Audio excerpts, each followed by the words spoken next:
Amigos de todo el país, ¿qué tal? ¿Cómo están? Muy buenas noches y bienvenidos a la edición central de TNU Noticias. Vamos con los títulos más destacados de esta jornada.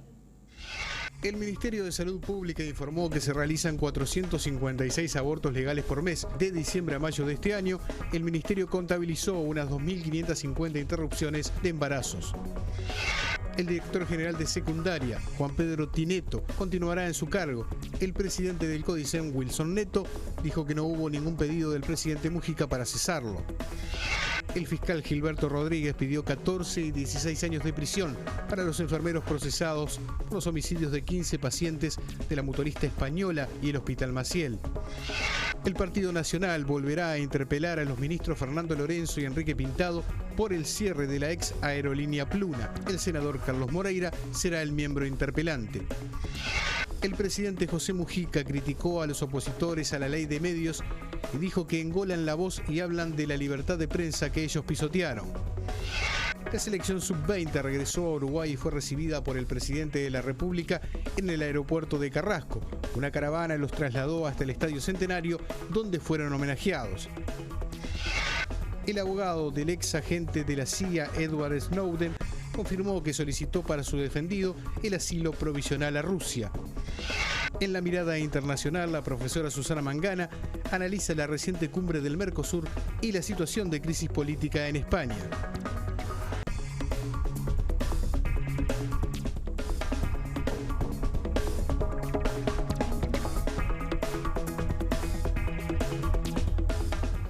Desde que se reglamentó en el mes de diciembre la ley de interrupción voluntaria del embarazo en nuestro país, hasta el mes de mayo se realizaron 2.550 abortos en nuestro país. Las cifras fueron presentadas hoy por el Ministerio de Salud Pública. Autoridades sanitarias informaron que las cifras de abortos reportadas hasta el momento en Uruguay son bajas. Se han reportado de diciembre hasta ahora 2.550 interrupciones voluntarias del embarazo, lo cual haría un promedio de unos 486 por mes. El 63% de las interrupciones del embarazo se dan en Montevideo y el 37% en el interior del país. El 15% de las mujeres que abortan son menores de 20 años, al tiempo que el 72% tienen 20 o más años. No se registra la edad del 13% restante. El subsecretario de Salud Pública, Leonel Brioso, aseguró que la interrupción voluntaria del embarazo busca la planificación familiar y agregó que los abortos se dan en todos los niveles socioeconómicos, en todas las edades y en todos los puntos del país. 67% que reportan en las instituciones del sistema privado y hay un 30-35% en el sistema público. El embarazo puede ser la mejor noticia o la peor noticia y eso puede ocurrir en cualquier instancia socioeconómica, cultural, etaria, geográfica. El 30% de los ginecólogos presentaron objeción de conciencia. Por un acuerdo con el Colegio Médico y UDELAR, existe un procedimiento escrito que respalda la decisión. Brioso dijo que para reducir los abortos era esencial despenalizar la práctica bajo ciertas condiciones. Con la despenalización disminuye la mortalidad materna, disminuye el número de abortos, sino que ha coincidido que hemos tenido un repunte en la natalidad que ojalá se pueda mantener, ¿verdad? Desde la cartera de salud sostienen que fue un gran paso para el país. El Uruguay es el único país de América Latina que va a lograr la meta de desarrollo del milenio con respecto a la mortalidad materna y hoy tenemos el privilegio, entre otras cosas por esta política que hemos llevado con respecto a la interrupción del embarazo, primero con iniciativas sanitarias y ahora con la despenalización, de estar tercero en las Américas. Solo nos gana Canadá, que está en primer lugar, y Estados Unidos en segundo. Cambiamos de tema. El presidente del CODICEN, Wilson Netto, confirmó que el director de secundaria, Juan Pedro Tinetto, continuará en su cargo. La situación del conflicto en la enseñanza fue analizada por el presidente del CODICEN, Wilson Netto, quien señaló que se seguirá negociando con los distintos gremios de la educación para alcanzar un acuerdo, sobre todo en torno a la posibilidad de recuperar las clases perdidas.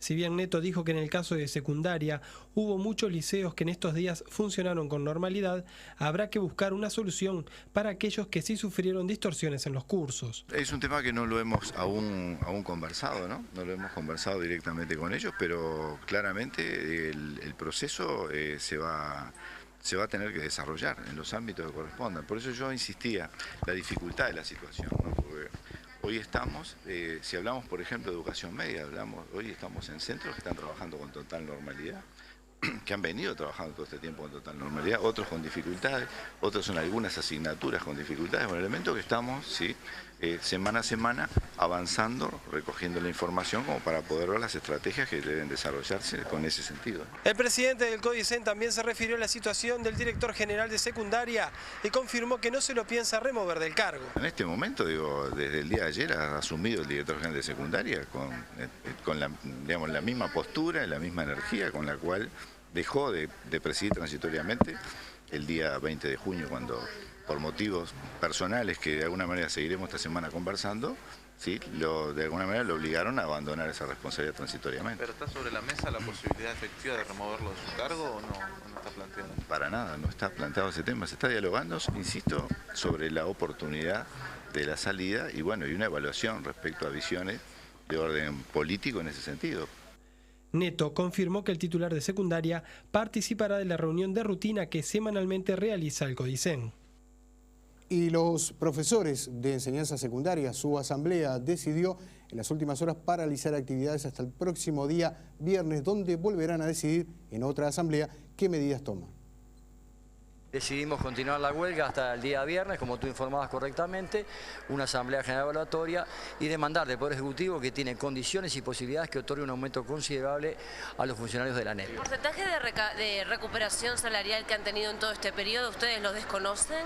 No se trata de desconocer el porcentaje, pero también hay que tener en cuenta otros indicadores como lo que ha sido el encarecimiento de los productos de la canasta básica. ¿Por dónde vendría esto de recuperar las clases perdidas? Recién el profesor Moreira, no hay hasta ahora ninguna propuesta seria y sólida. Acá hay declaraciones de prensa que suenan más que nada a demagogia. ¿Tendría que pagar la plata que les fueron descontada? Eso habría que preguntarse a las autoridades que proponen. Pero sería parte del acuerdo, Digo, los acuerdos siempre se hacen cuando las asambleas así lo deciden. Votaron por levantar el paro 163 docentes y 264 por continuar con la medida que apunta a obtener un salario equivalente a la media canasta básica familiar. 7:30 de la mañana hasta las 11:30 de la noche. Estoy fuera de mi casa. En realidad, 60 horas presenciales. Eso implica que además tú tenés que preparar clases, tenés que corregir, tenés que estudiar, porque además no es que tú vayas con un ensayo, sino que tenés que estudiar y prepararte. Eso implica alrededor de 30 o 40 horas más. Lo que me estás hablando de que son alrededor de 100 horas semanales. ¿Cuánto percibes? Alrededor, estoy en este momento con las 60 horas y todo, alrededor de unos 25.000 pesos. O sea que es la media canasta básica que se está reclamando. Pero por 60 horas. Las movilizaciones en Montevideo continuarán hasta el viernes, cuando de nuevo se haga un alto en el paro y se estudien pasos a seguir. Hasta el viernes podría sumarse otras ocupaciones en liceos de Montevideo. En estas asambleas que duran tantas horas, ¿hay alguna especie de autocrítica en cuanto al ausentismo docente que a lo mejor anda en el 30% o 20%? Depende. Nosotros hablamos de presentismo docente y de ausentismo de las autoridades.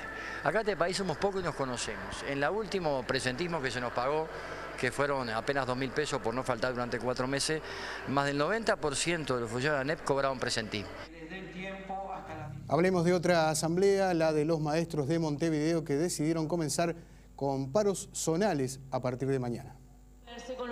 Unos 700 maestros se reunieron en asamblea en la noche de este lunes en el Palacio Sudamérica.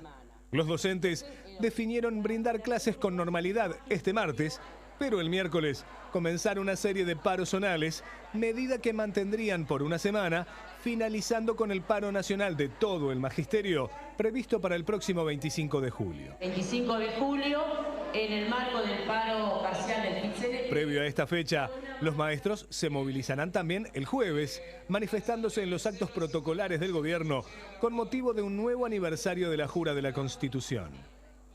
Para el 25 de julio se llamó a todos los docentes de enseñanza a participar de una movilización que buscará rodear con una cadena humana el Palacio Legislativo para reclamar a los diputados que modifiquen el proyecto de rendición de cuentas que envió el Ejecutivo, otorgando así un aumento salarial superior al 3% que plantea el gobierno. Así que el tema estará mañana en esa reunión, vamos a tener que estar muy atentos. Les brindamos ahora el detalle de los paros zonales convocados por los maestros de Montevideo a partir de mañana. El paro de maestros afecta este miércoles en el Zonal 1 a unas 12 escuelas, 4 guarderías especiales y 4 jardines, además de la biblioteca del Museo Pedagógico y todas las inspecciones.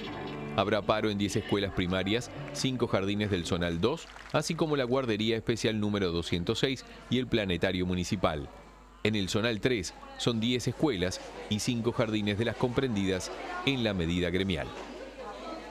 Y hoy el ministro de Trabajo, Eduardo Brenta, fue consultado acerca de las medidas de paro en la educación. Lo que nos preocupa es que este tipo de situaciones no terminen deteriorando la educación pública, ¿no? Y nos encontremos en el próximo año con un incremento notorio de la matrícula en la educación privada, porque dado la mejora en términos generales que la sociedad uruguaya ha tenido y los ingresos de las familias en términos generales, sabemos que para los uruguayos la educación es un valor muy importante y mucha gente opta ante estas situaciones por enviar a sus hijos a la educación privada, ¿no? Yo creo que deberían buscarse otro tipo de mecanismos que existen de difusión de los objetivos y derechos que pretenden acceder los trabajadores en términos generales, salariales, pero que no afecten básicamente el dictado de clases, ¿no? Que es el elemento principal, porque me parece que eso efectivamente daña a quien, estoy seguro, nadie quiere dañar, que son efectivamente los niños y los liceales, ¿no? Por tanto, me parece que es posible mantener ámbitos de negociación, continuar negociando en perspectiva, mirando hacia adelante, digamos, y disipar, digamos, este escenario de confrontación que en mi opinión va a generar mucho daño. 2 menores continúan declarando a esta hora por el asesinato de un ex policía de 32 años ocurrido en Malvin Norte. El ministro del Interior, Eduardo Bonomi, se refirió a este tema. El detenido, uno de los detenidos menor de edad. ¿Con antecedentes? Con antecedentes. Con antecedentes desde el 2011 en adelante, tiene 3 o 4 antecedentes, por lo menos. Llama la atención es que se lo ejecutó por creer que era policía. Llama la atención 2 cosas, es que se esté haciendo una custodia de esas características en un lugar donde varias veces ha habido robos anteriores con una pistola de aire comprimido, con esposas, y después el hecho de que por ver las esposas se creyó que era policía y lo mataran por creer que era policía. Todo eso llama la atención. El fiscal Gilberto Rodríguez pidió el procesamiento con prisión para varios enfermeros que están acusados de la muerte de 15 pacientes ocurridos en el año 2012 en la Asociación Española y en el Hospital Maciel. Para 2 de los encausados, reiterados delitos de homicidio, especialmente agravados por la premeditación en grado de tentativa. Y para la encausada, Acosta, un delito de encubrimiento en forma de comisión por omisión a título de dolo directo. Si una persona intenta matar a otra con un arma de fuego y ésta se salva, entonces el homicidio es en grado de tentativa. Pero el quid del asunto es si con un medio que no es idóneo para matar, puede calificarse de la misma forma. Si el grado de morfina no era el que podía matar a nadie y el grado tampoco, el volumen de aire tampoco, ¿es idóneo sí o no? Suele ponerse desde la academia que un delito absolutamente imposible, por ejemplo, es procurar dar muerte a una persona haciéndole cosquillas con una pluma, por ejemplo. Eso parece presentarse a las reglas de la sana experiencia como un medio que es absolutamente, porque la ley no pide la inidoneidad o la inadecuación del acto, pide la absoluta inadecuación. La morfina sí está autorizada para aplicarse en pacientes, más que nada terminales. Sí, dentro de un marco terapéutico indicado por el médico, pero no en una situación de absoluto desconocimiento del cuerpo médico. La jueza penal Dolores Sánchez no verá el expediente hasta la semana próxima, cuando finalice el turno que cumple esta semana. Dijo a TNU Noticias que el caso es complicado. Una vez que la magistrada traslade el pedido del fiscal a las defensas de los enfermeros, se conocerá si estos apelan o no. El expresidente Tabaré Vázquez es el político más popular dentro del Frente Amplio, según una encuesta de la consultora Equipos, conocida en el día de hoy. El monitor de opinión pública correspondiente a junio del 2013 abarcó 709 encuestados de 18 años y más en localidades urbanas de más de 10.000 habitantes entre los días 11 y 24 de junio de este año. Entre los aspectos estudiados, popularidad de los líderes políticos según voto octubre 2009, se evalúa la simpatía. En el total lidera Vázquez con 62%, siguen Mujica con 50%, Astori con 43%, Larrañaga con 37% y empatados con 33% Lacalle Pou y Bordaberry. Cuando se observan los resultados específicamente por partido, el orden del Frente Amplio es Tabaré Vázquez con 81%, seguido de José Mujica y Danilo Astori. En el Partido Nacional lidera Jorge Larrañaga y en el Partido Colorado Pedro Bordaberry. A nivel de toda la opinión pública vuelve Vázquez a colocarse primero con 62%, seguido de Mujica con 50% y Astori con 43%. En cuadro de saldos netos, los datos son concluyentes, es decir, en el que las opiniones favorables superan las desfavorables son los líderes del Frente Amplio. Vázquez con 38%, Mujica con 19% y Astori con 8%. A partir de allí, Larrañaga tiene menos 5%, Lacalle menos 20%, Lacalle Pou menos 8% y Bordaberry menos 13%. En su audición de las radios del Sodre, el presidente de la República, José Mujica, defendió hoy la denominada Ley de Medios. El presidente sostuvo que el proyecto recién se está discutiendo y puede ser mejorado. Ha sido recibido con acerbas críticas. Luego apuntó directamente al Partido Nacional, que planteó derogar la ley en caso de llegar al gobierno. Sin tener ni siquiera idea concreta de lo que va a salir. Y engolando la voz y planteando las amenazas a la libertad de prensa. ¿Quiénes son los que asumen hoy semejante actitud? Son algunos de los mismos que hace unos años concedían ondas de radio a sus correligionarios.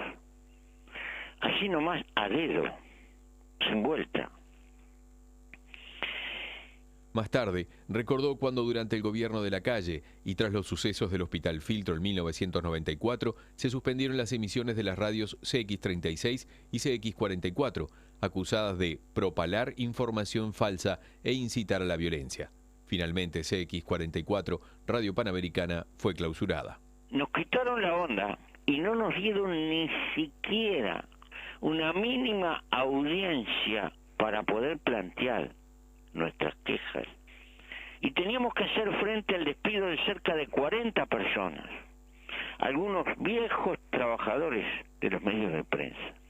No se acordaron de la libertad de prensa, ni de las garantías laborales, ni de nada, de nada.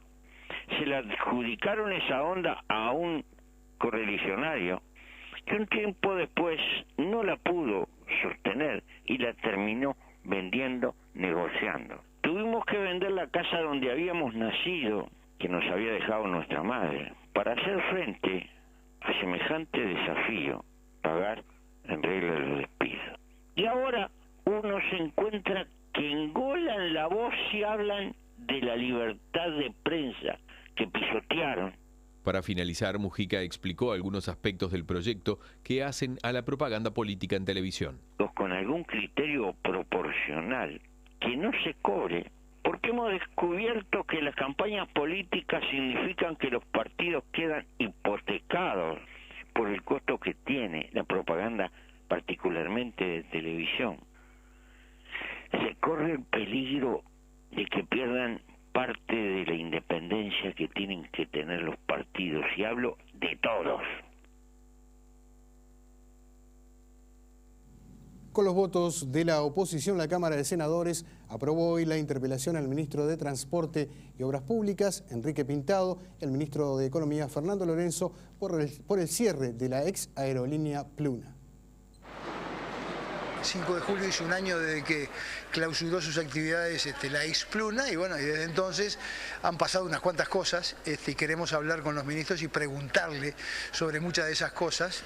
Máxime considerando que en la última rendición de cuentas aparecen gastos muy importantes, desembolsos muy importantes hechos por el Estado para, bueno, distintos rubros, algunos de los cuales no están detallados. También la conformación de la nueva línea aérea con los trabajadores, un poco los detalles. ¿Por qué se cerró Pluna? ¿Qué cambió ahora? ¿Por qué se iban a dar 7 aviones y ahora se dan 3? Si se va a hacer otro remate, ¿qué pasó con el Caballero de la Derecha? ¿Qué pasó con el aval? ¿Por qué lo dieron? ¿Cómo intervino Caloya? ¿Quién lo presionó? En fin, las cosas que la ciudadanía quiere saber. Nosotros en este tema me parece que somos mucho más un intermediario. La oposición tiene, y en su libre juego democrático, tiene la posibilidad de hacer interpelación, decidió interpelar, espectacular. Pero un poco la reflexión es esa, información ha habido a torrentes, hemos estado tanto durante el año como hasta en comisiones permanentes en enero tratándose el tema, ha ido miles de veces a las comisiones, a la comisión de transporte respectiva, ha habido interpelaciones. En el momento que estamos encarando en realidad el surgimiento de esta nueva empresa, parecía que no correspondía. Los maestros de Montevideo enviaron hoy a la redacción de TN1 Noticias un cronograma de los paros zonales que comienzan en el día de mañana. Ustedes lo vieron hace algunos minutos. Allí se mencionaba el paro en el Planetario. El director del Planetario acaba de comunicarse con la redacción de TN1 Noticias para decir que en el Planetario había una maestra cumpliendo tareas en comisión. Esa maestra aún está en ese lugar. Si lo desea, puede o no realizar esa jornada de paro, pero que esto no va a afectar el normal funcionamiento del Planetario. Cumplimos entonces con esta aclaración. Hablemos ahora del ministro de Economía, Fernando Lorenzo, quien se refiere precisamente al llamado de la oposición para la próxima interpelación, pero también habla acerca de los excedentes del FONASA. Todos los requerimientos de personal requeridos por todos los programas priorizados en materia de salud están todos incluidos en el proyecto de rendición de cuentas remitido por el Poder Ejecutivo, todos, tanto en ACE como en el Ministerio de Salud Pública. Ministro, las modificaciones justamente que se plantean a nivel del FONASA, que se están evaluando, ¿son solamente ese tipo de modificación a nivel tributario o también se están evaluando otras para acceder a fondos? Nosotros no estamos en este momento considerando ese tema.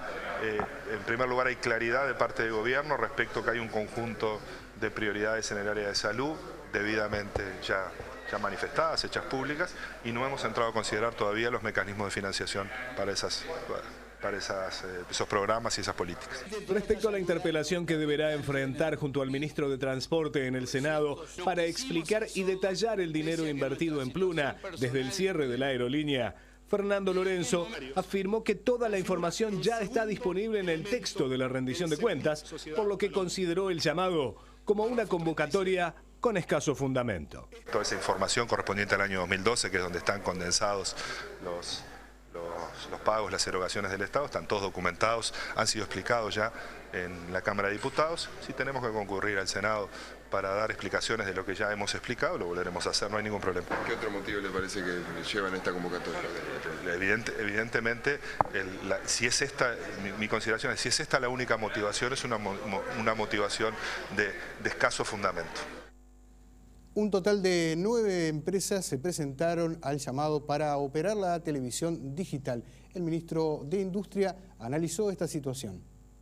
La recibimos con mucha satisfacción porque da muestra de un éxito relativo en esta etapa, dado por una pluralidad de propuestas, ¿verdad? 9 propuestas, de las cuales, bueno, habrá que, lógicamente, evaluar la URSEC técnicamente y formalmente, y el CHAI, como se mencionaba muy bien ahí, desde el punto de vista de los contenidos, demuestran de que hay interés en crear nuevos contenidos, hay interés en desarrollar la televisión digital, y en este caso la televisión digital abierta, la gratuita, ¿verdad? Los 3 canales privados habían planteado que no se iban a presentar, veían perjuicios para sus intereses comerciales en este llamado. Finalmente se presentan. ¿Hubo conversaciones con el gobierno?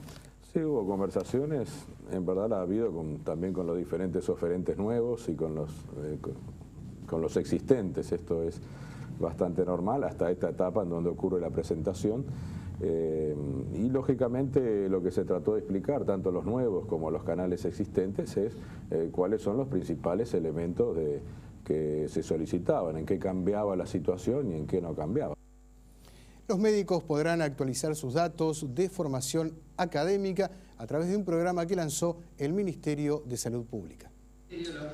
Elena Clavel, directora del Sistema Nacional Integrado de Salud, dijo que es importante que los médicos den a conocer su profesión. Esta es una consulta pública como una oportunidad a todos los profesionales a que revisen cuáles son sus títulos registrados en el Ministerio y los actualicen en el caso de que no los encuentren actualizados. Este proyecto beneficia a los usuarios, a los doctores y al propio Ministerio. Para la consulta de los médicos pueda cualquier usuario conocer los datos de un profesional X, saber qué títulos tiene registrado.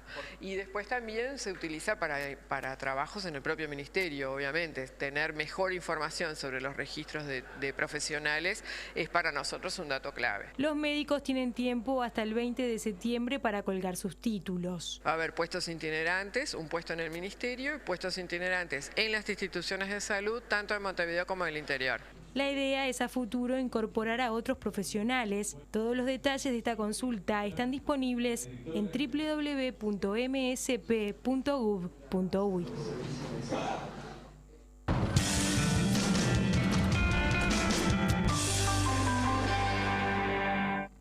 Según el Ministerio de Medio Ambiente, nuestro país está preparado para hacer cumplir los estándares internacionales en materia de proyectos de megaminería. Durante 3 días y con expertos internacionales en minería, Uruguay pretende ponerse a punto en relación al manejo de la explotación minera a gran escala. El proyecto que actualiza la legislación ya fue aprobado por diputados y se encuentra a estudio del Senado. El ministro del ramo señaló los puntos claves de un futuro contrato con la minera Aratiri o cualquier otra que se presente. El permiso ambiental trabajado dentro de la Dinama, que todavía no está completado, y el permiso minero propiamente dicho, que está lógicamente en Dinamige. Para las autoridades, una institucionalidad fuerte, más el control social contribuye a cuidar el ambiente y explotar la riqueza del subsuelo. En lo que es la gestión ambiental, el control social es un aspecto importante. Cuando nosotros vemos, por ejemplo, el nivel de denuncia de problemas ambientales en los últimos años, ha ido acompañando el proceso de una mayor conciencia pública de los temas ambientales. El número de denuncias por cuestiones medioambientales pasó de 60 en 2010 a 80 en 2011 y más de 100 en 2012. Y en todos los casos podemos decir que hemos dado respuesta a las demandas de control que se han planteado. En espera de que se concreten proyectos de megaminería, el Ministerio dedica más de 40 millones de pesos en capacitación y contratación de personal. Que ya hemos tenido un grupo y un equipo básico que nos asegura que tenemos la capacidad de enfrentar este tipo de emprendimiento. Las tareas pasan por el control y el análisis de los proyectos. El año pasado se aprobaron 179 autorizaciones ambientales, de las cuales 80 fueron de tipo forestal y 59 relacionados con la minería. Con algún caso de una minería importante, como es la minería de oro, en el caso de Rivera, Minas de Corrales, en donde es una minería que maneja químicos, que maneja explosivos, digamos, importante, y que hemos estado trabajando muy cercanamente en los procesos tanto de aprobación, capacitando a la gente y trabajando con gente ya capacitada. También se considera minería la extracción de piedras semipreciosas, áridos como arenas, granitos, mármoles y otros. Por ello se apela a la responsabilidad de las empresas inversoras. Según la encuesta de expectativas del Banco Central, nuestro país crecerá 3,5% este año. La inflación a fin de año rondará el 8,2% y el dólar cotizará también a fin de año 21,23. La información económica la aporta como siempre el Instituto Uruguay 21. Vemos ahora la cotización de las principales monedas. La cotización de la moneda es una presentación del Banco República, el banco del año. Una nueva caída experimentó el precio del dólar, que en la compra cerró a 20,70 y en la venta a 21,30. También bajó el dólar interbancario billete a 20,985. Se mantuvo sin variantes el peso argentino, 2,20, 3,20. Lo mismo pasó con el real, que sigue a 8,50 y 10 pesos. El euro billete, mientras tanto, subió en la compra, situándose en 27,05 y se mantuvo en la venta a 28,20. La unidad indexada al alza, 2,6236.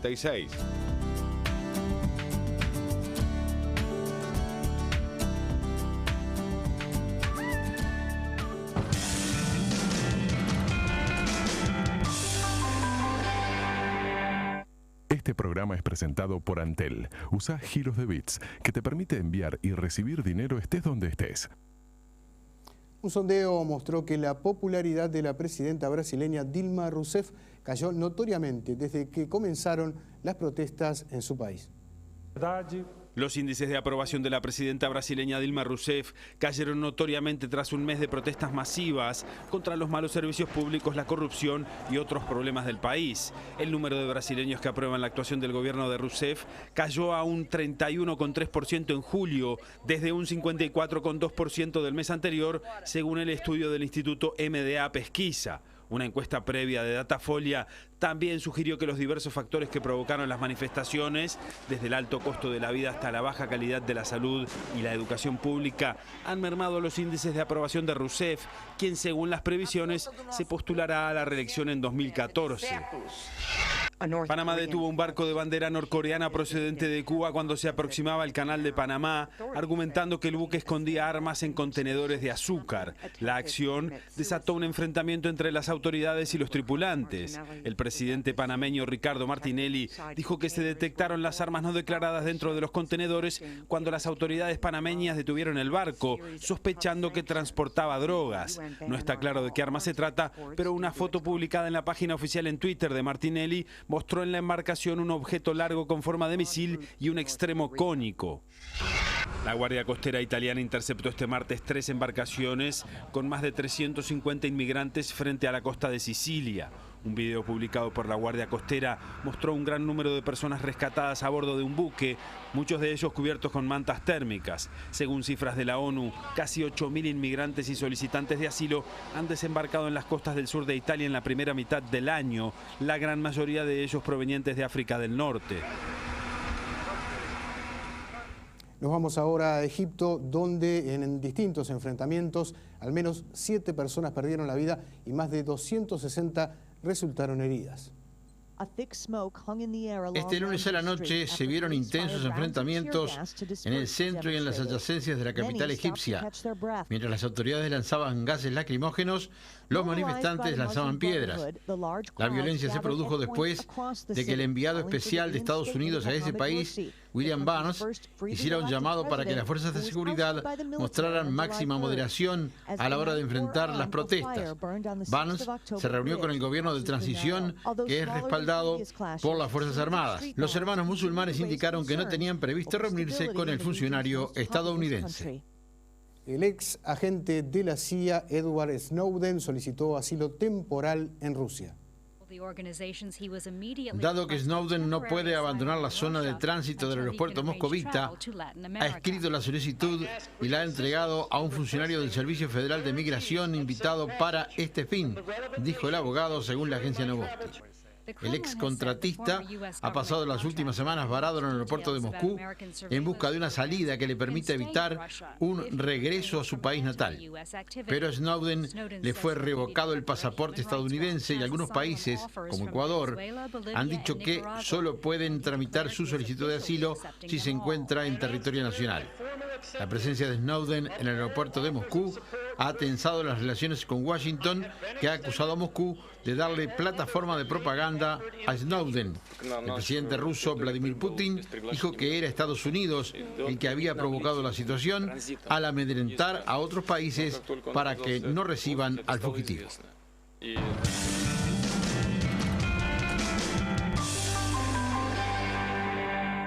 Cerca de 1.000 niños de 99 escuelas rurales de todo el país llegaron hoy a Montevideo para participar de un espectáculo en el Auditorio Adela Reta. 1.000 alumnos de escuelas rurales de todo el país llegaron esta tarde al Auditorio Adela Reta para presenciar la ópera para niños Hansel y Gretel. Como parte de la política de formación de públicos del SODRE, se llevó a cabo esta iniciativa llamada En Primera Fila, las escuelas rurales al teatro. Los niños, maestros y padres de 99 escuelas rurales llegaron a Montevideo para visitar la ciudad y conocer otros lugares interesantes, además de asistir al auditorio, por lo que muchos de ellos se mostraron maravillados de ver por primera vez el Río de la Plata.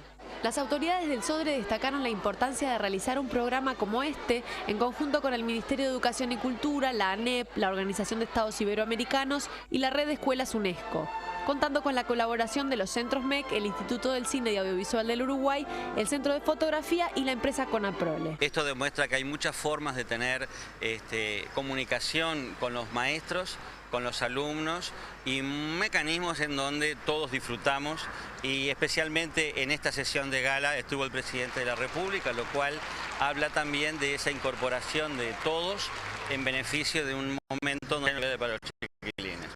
La obra que quedaron este mes los hermanos Grimm en una producción con más de 150 artistas entre el ballet, el coro, la ópera y la orquesta del Sodre, que cuenta con técnicos internacionales y que permanece actualmente en cartel para todo público.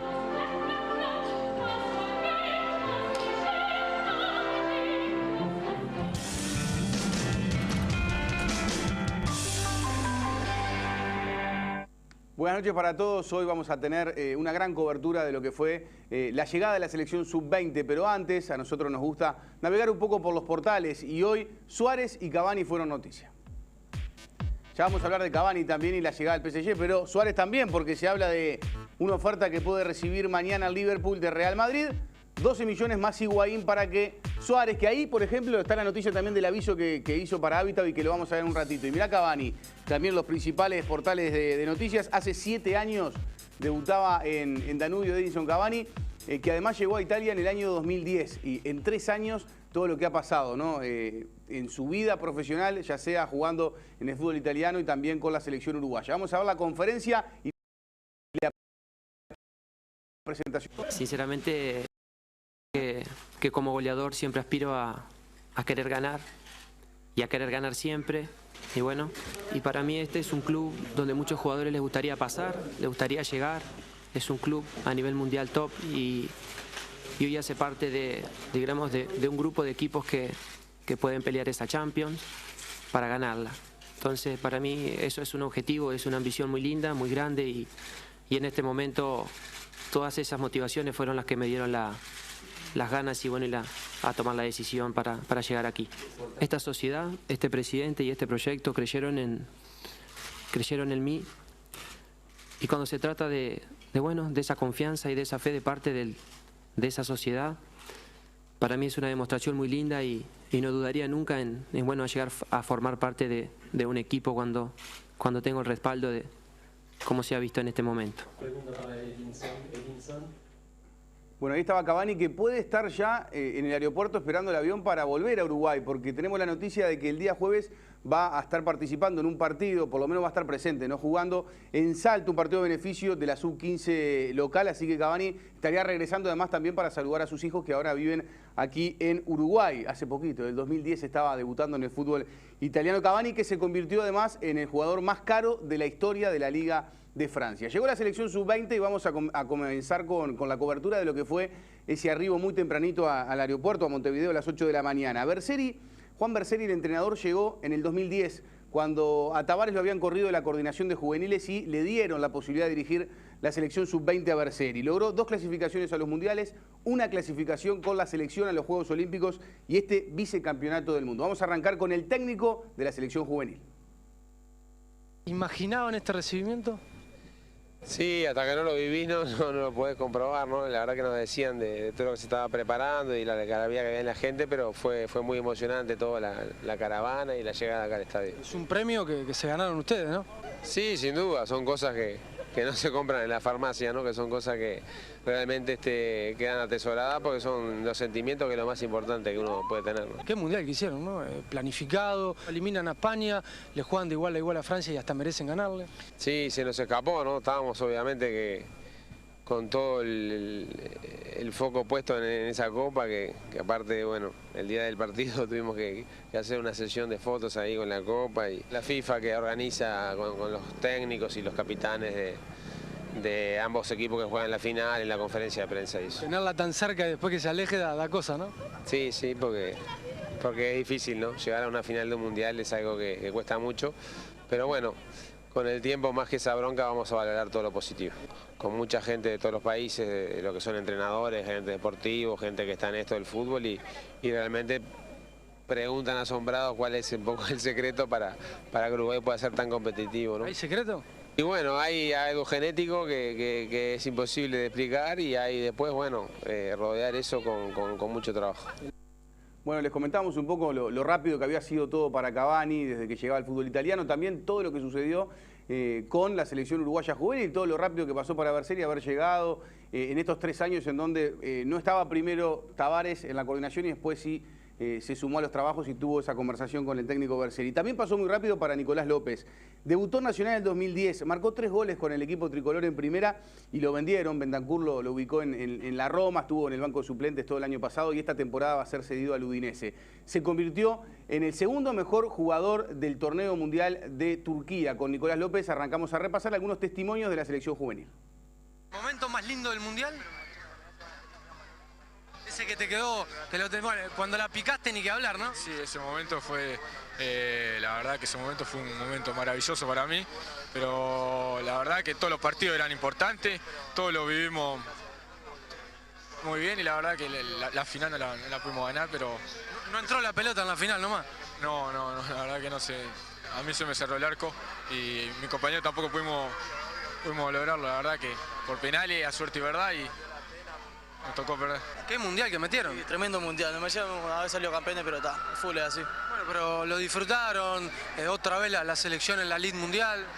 Sí, bueno, salimos segundo, que es importantísimo, ¿no? Más para Uruguay que un país chico, pero está. Las palabras que quedan son de agradecimiento a la gente que nos vino a recibir y bueno, el grupo no se imaginaba esto, pero fue una sorpresa muy linda que obviamente la vamos a recordar el resto de nuestra vida. ¿Qué imagen no te olvidas nunca más del Mundial? ¿Cuál es el momento ese de todos estos 40 días? Y creo que a mí me tocó vivir la parte muy fuerte contra España, hacerle el gol, creo que eso me va a quedar en la memoria por toda mi vida.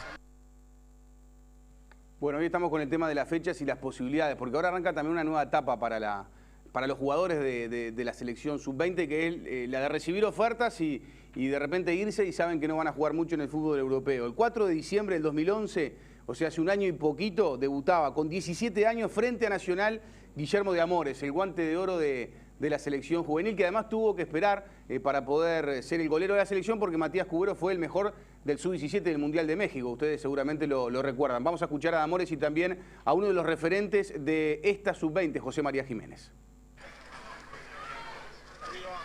Qué generación, ¿no? Y qué competencia sana con Cubero, que fue el mejor del sub-17 también, ¿no? Sí, en el sub-17 toca a Matías, ahora me toca a mí, bueno. ¿Se preocupa Mulera o no pasa nada? Esperemos, ¿no? No, pero bueno, ya habrá tiempo para todo y bueno, hay que seguir, que esto es largo, ¿no? La más difícil del Mundial, la pelota esa que sacaste, un remate cruzado al ángulo en el segundo tiempo con Francia.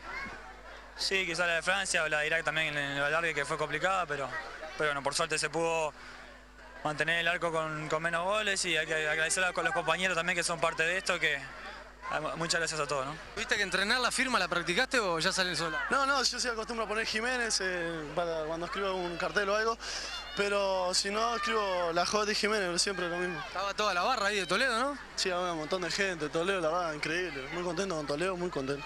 Casi que te metiste por la ventana al Mundial, ¿no? No jugaste el Sudamericano, te tocó ir, titular. Sí, la verdad, muy contento. No me tocó ir a Sudamericano, lastimosamente, pero bueno, seguí trabajando, no bajé los brazos para buscar el Mundial y bueno, gracias a Dios lo conseguí y fui. Bueno, y antes de ese momento en el Estadio Centenario, en el aeropuerto, ahí esperaba la familia. Esperaban después de 40 días encontrarse con los futbolistas. En realidad se reencontraron después de lo que fue la ceremonia en el Estadio Centenario.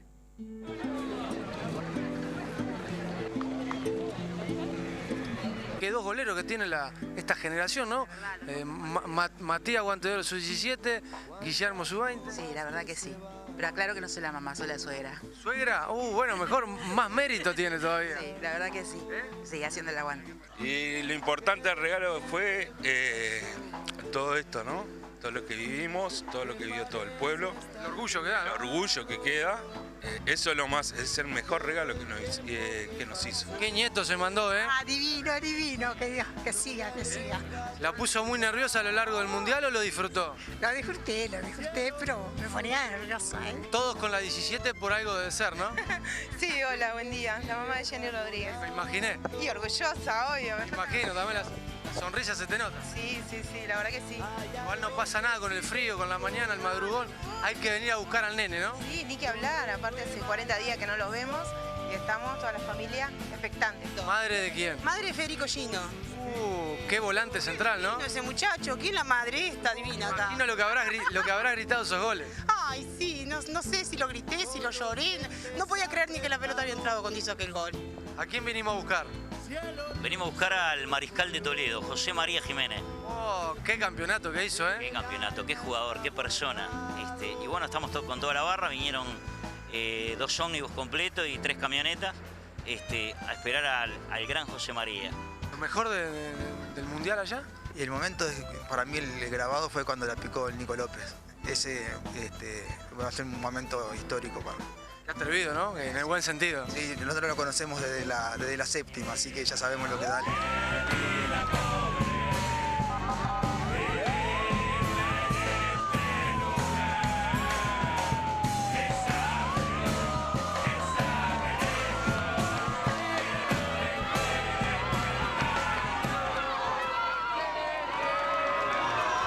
Solo una cosa podía opacar este momento de la selección sub-20 y era que Luis Suárez mostrara algo diferente de lo que realiza habitualmente en la cancha, y lo que realizó en realidad Luis Suárez fue un aviso para Habitat en donde, bueno, demostró que tiene algo de escuela de teatro. Acá está el aviso más comentado en las redes sociales.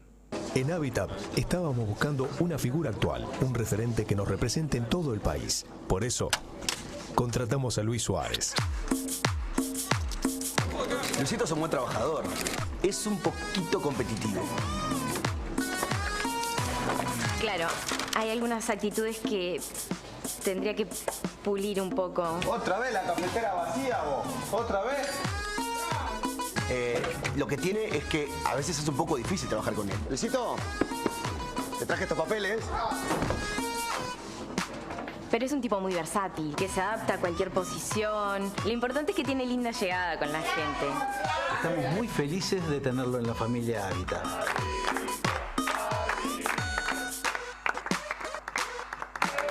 Habitat, 20 años haciendo la vida más fácil. Futuro asegurado en la Comedia Nacional para Luis Suárez luego de dejar las canchas, que esperemos sea dentro de mucho. Mañana vamos a tener la primera final de la Copa Libertadores. Olimpia y Atlético Mineiro juegan la primera en Paraguay, 21:50, y a 63 años, 63 del maracanazo, de aquel partido que Uruguay dio vuelta en Río, hoy, hace 63 años, y por eso queríamos recordarlo de esta manera. Imágenes, por lo menos que yo hacía tiempo que no veía, en muy buena calidad, y que hablan de lo que fue ese encuentro, ¿no? Donde surgieron cosas históricas para la selección uruguaya, como el Vayan pelando las chauchas o los de afuera son de palo. Final del Campeonato del Mundo. Brasil contra Uruguay, los rivales de siempre. Suben al cielo los vivas, pero ninguno corresponderá a la realidad. Brasil hace el saque inicial. Ocasiones perdidas por ambas partes. Y ahora, como conclusión de estos impresionantes regates de Míguez, delantero centro uruguayo, el poste reemplaza a Barbosa en la parada. 2 minutos del segundo tiempo y gol del Brasil. Su autor es Friasa, tras recoger un pase de Ademir. Las arquibancadas se llenan de explosiones. La victoria del Brasil parece ya segura. El Uruguay solamente podría lograrla marcando 2 goles. Pero hay aquí que entra en escena Gigia, el endiablado extremo derecho celeste.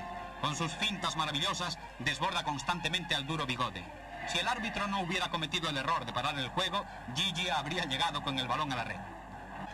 ¡Atención! Bigode está desconcertado, tratará de poner una zancadilla, pero el otro la evita, y este es el resultado, un tiro de Schiaffino y gol. Para abrazar al compañero que ha conseguido el empate se desplaza hasta el portero Máspoli.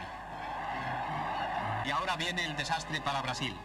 Burlando de nuevo a Bigode, Gigia bate a Barbosa, que estaba bien colocado en dirección de la pelota.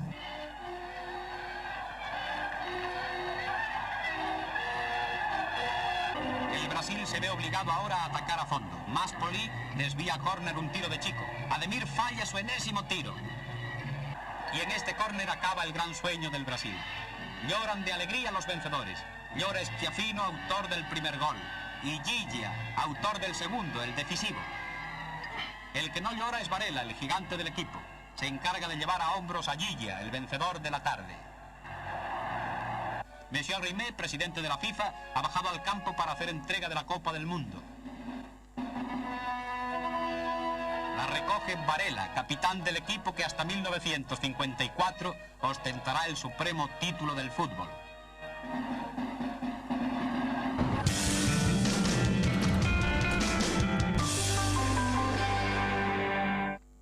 Con mucho gusto, como todos los martes, recibimos a la profesora Susana Mangana. ¿Qué tal, Susana? ¿Cómo estás? Hola, buenas noches. Comentando lo que era la narración del fútbol en otras épocas también en España, ¿no? Muy interesante. Un recuerdo para los uruguayos. No sé qué visión tenés como española de este recuerdo de Maracaná. Perdón que me vaya un poco del tema. No, en realidad aprendí del Maracaná cuando llegué a Uruguay, Claro. debo decirlo. Bastante ignorante de lo que eran los triunfos en materia futbolística del Uruguay, pero bueno, yo crecí, te comentaba, pensando que Di Stéfano era español, imagínate, y luego me enteré con los años que era argentino. Pero bueno, vengo de familia futbolera también y de Real Madrid. Bueno, hablando de España, nos quedamos en España para conocer qué está pasando con el presidente del gobierno español, hasta qué punto esta crisis podría llegar a afectar, bueno, la propia institucionalidad española. Bueno, ya está afectando. Realmente yo como española lo estoy viendo de cerca, en el sentido de que me parece sumamente grave la acusación que ha formulado el ex tesorero Luis Bárcenas del PP, que ahora directamente está acusando al presidente del país, a Mariano Rajoy,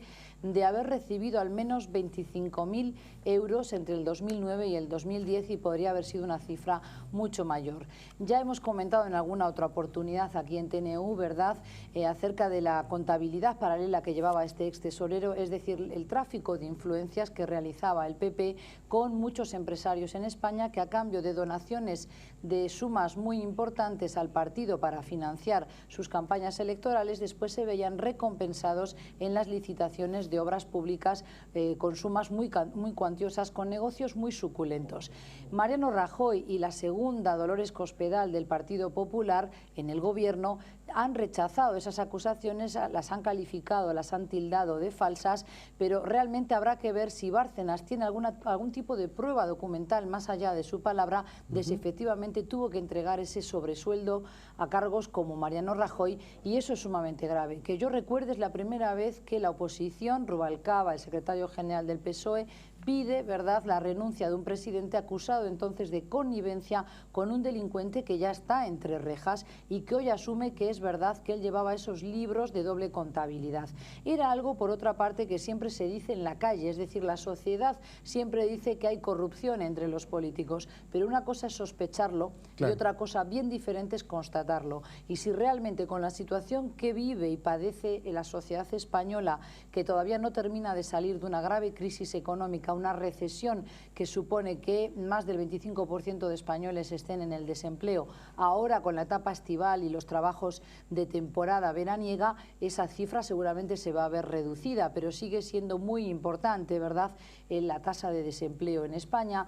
Es muy grave, yo diría, que el presidente sea acusado de haber recibido ese tipo de sobresueldo, de dinero, no sabemos en calidad de qué, justificando qué acción de su parte.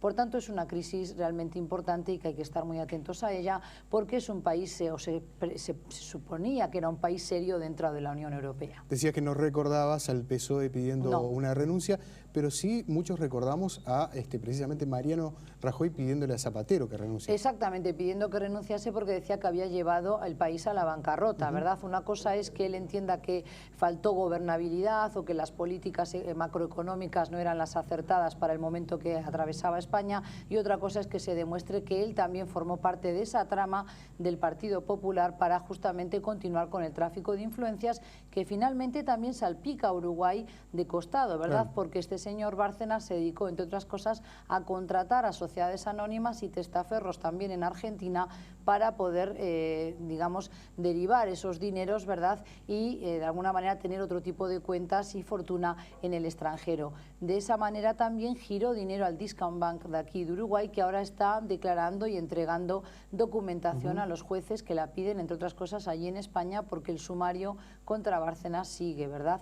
Este hombre ha amenazado con vertir muchos más datos y más información e inculpar a otros cargos importantes del PP, porque se ha sentido dolido, abandonado, entre otras cosas, por el propio presidente Rajoy, con quien él dice haber cruzado mensajes de texto, y si los mantiene y los guarda, eso va a ser una prueba en contra de Rajoy, que va a ser difícil que pueda salir de esta, ¿verdad? Susana, acaba de culminar la 45ª cumbre del Mercosur, en realidad terminó el pasado día viernes, con algunas resoluciones fuertes desde el punto de vista político. Y que involucran a España de alguna manera. Y que también involucran a España, exactamente, porque allí hubo un pedido de los países integrantes del Mercosur de llamar a sus representantes, a sus embajadores en España, Italia, Francia y Portugal a su lugar de origen, es decir, que volvieran al país porque la situación del presidente Evo Morales, ese sobrevuelo que intentó hacer por algunos países de Europa y no se lo permitieron, motivó una dura respuesta de la cumbre del Mercosur.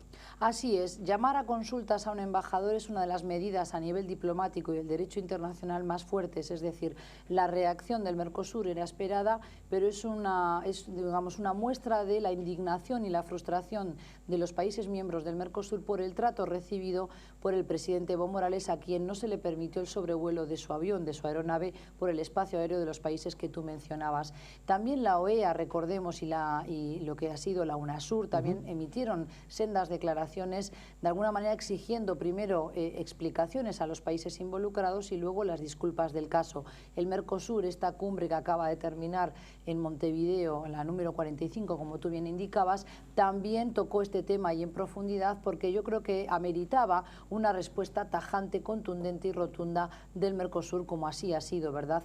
Todos hemos comentado que se violó el principio de inviolabilidad de los jefes de Estado y de un presidente, sobre todo un presidente conocido latinoamericano, y es muy grave también que lo que quiso ser una gestión diplomática del embajador de España en Austria, finalmente, malentendido o no, acabó por molestar y realmente por enfurecer a Evo Morales, que entendió que aquí había una actitud, si se quiere, hasta servil de la Unión Europea frente a Estados Unidos, porque recordemos que todo este capítulo de negarle el sobrevuelo a la aeronave de Evo Morales fue porque se temía que estaba infiltrado en el avión o que iba de polizonte Edward Snowden, el ex integrante de la Agencia de Seguridad Nacional, el informático que trabajaba para esa Agencia de Seguridad Nacional y que ha revelado datos importantes acerca del espionaje que lleva a cabo Estados Unidos.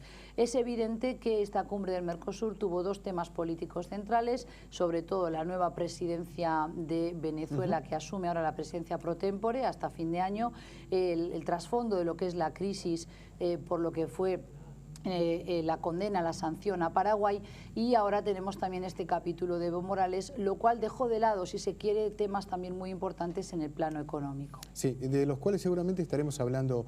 Yo quiero dar un breve apunte. Me pareció muy interesante que quieran abrir oficinas comerciales conjuntas del Mercosur para profundizar lo que es la oferta exportable, sobre todo los lazos, los vínculos económico-comerciales con el África, y si eso sirve para aumentar la oferta exportable hacia ese continente africano, que es sumamente rico en recursos naturales, minerales, por ejemplo, y con una población al alza, me parece un dato importante, pero hay que dotarlo de sustancia, de contenido, que no se queden solo en vagas palabras, ¿verdad? Gracias, Susana, un gusto como siempre. Gracias a ti. Nosotros continuamos ahora con el pronóstico del tiempo de Nubel Cisneros.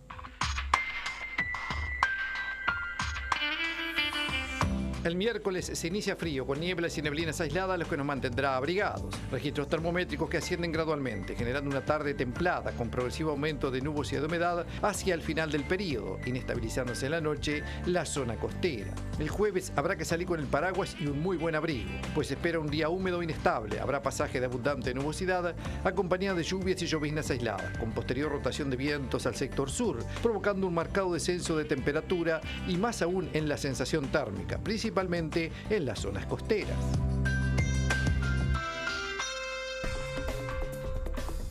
Sobre el final les contamos que mañana se verá afectado el normal suministro de agua potable en los barrios de Malvin y Punta Gorda en el horario de 9 a 12 horas en la zona comprendida por Avenida Italia, Avenida Bolivia, Concepción del Uruguay y La Rambla. Puede haber agua turbia. Si hay mal tiempo, los trabajos se van a suspender, es lo que indica OCE en su comunicado. Nos vamos, ya viene Cuéntame, nos vamos a ir con imágenes de estos niños que visitaron la capital por primera vez.